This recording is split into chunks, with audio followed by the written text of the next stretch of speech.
things. So important seismic US policy shifts are underway.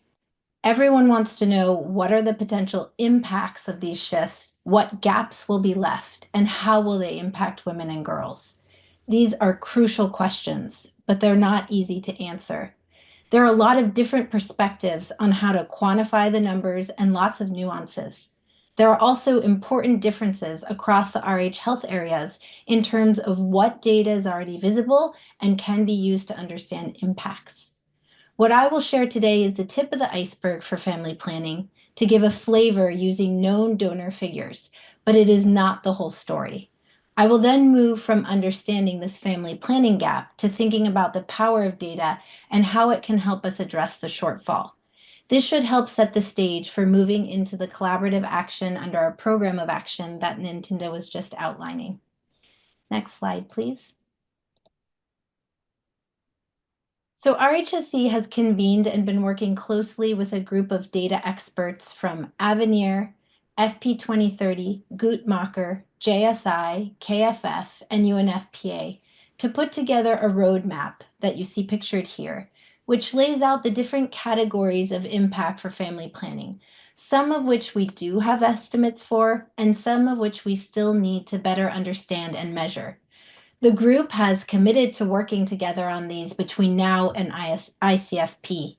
And in addition, the hope is that this roadmap can be adapted for other areas within reproductive health to see what data exists and the gaps to figure out how to tell similar stories. So today I will touch on just a few levels to set the stage using family planning as an example, but please know that this is the tip of the iceberg and there's more to come. Next slide, please. So let's start by looking at specifically at donor funding for family planning, which is just one way of looking at impacts. In a recent analysis, KFF estimated that the US government accounted for approximately 40% of total donor government funding for family planning, or about $0.6 billion in 2023, out of $1.47 billion. This contribution from the US government has been steady at $0.6 billion for the past decade, which is something very important to keep in mind. So if the current US policy shifts hold, then the $0.6 billion per year contribution from the US government will leave the FP or the family planning ecosystem. So if you'll just click for us, we can see that leaving our ecosystem. It should also be noted that the other two biggest donors funding, UK and the Netherlands in this case, are also at risk. And if we click, we see that there coming up in orange. And so you can see that overall impact. So moving to this slide here, just looking at the impact from a loss of US funding, according to Guttmacher estimations from fiscal year 2024, the US $600 million per year serves over 47 million women and couples, averting 17.1 million unintended pregnancies, 7.6 million unplanned births, and 5.2 million unsafe abortions. So without this annual contribution, 34,000 women a year could die from preventable maternal deaths each year. Moving on to this next slide, we're able to zoom into more detail to understand the breakdown of that $0.6 billion in terms of different cost elements, including programmatic and health system strengthening costs. So this is that third inner circle in the roadmap that we're going through. And this is where it starts to get much harder to quantify specific elements of family planning costs covered by the US government, as these costs are often shared across program areas. So while we do know procurement and freight costs pretty specifically, and I'll cover those in a moment, things like in-country staffing, technical assistance, information systems, supply chain operations, and infrastructure cannot yet be clearly teased out, and more work needs to be focused there together as a community. If we move to this next slide, it allows us to move from sort of those gaps in knowledge that I was just flagging to the procurement and freight costs.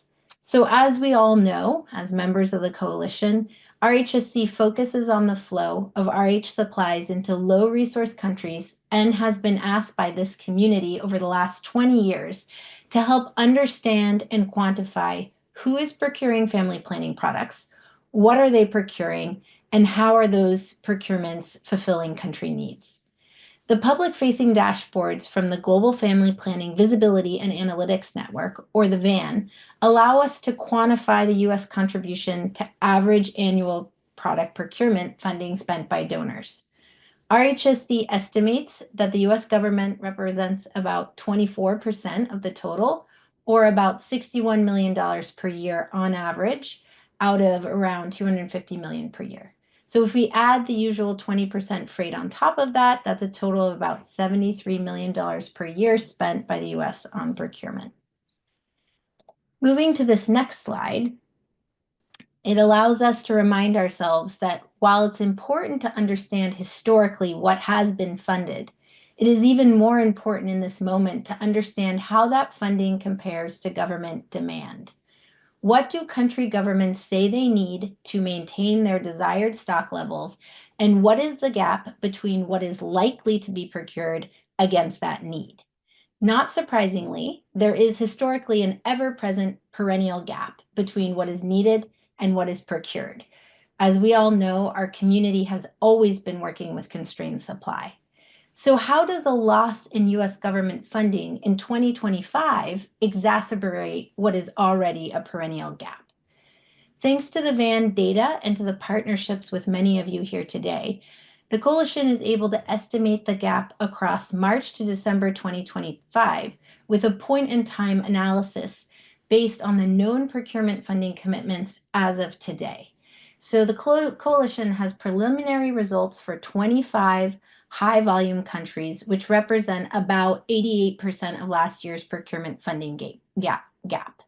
And by the end of April, we will complete the analysis for remaining available countries.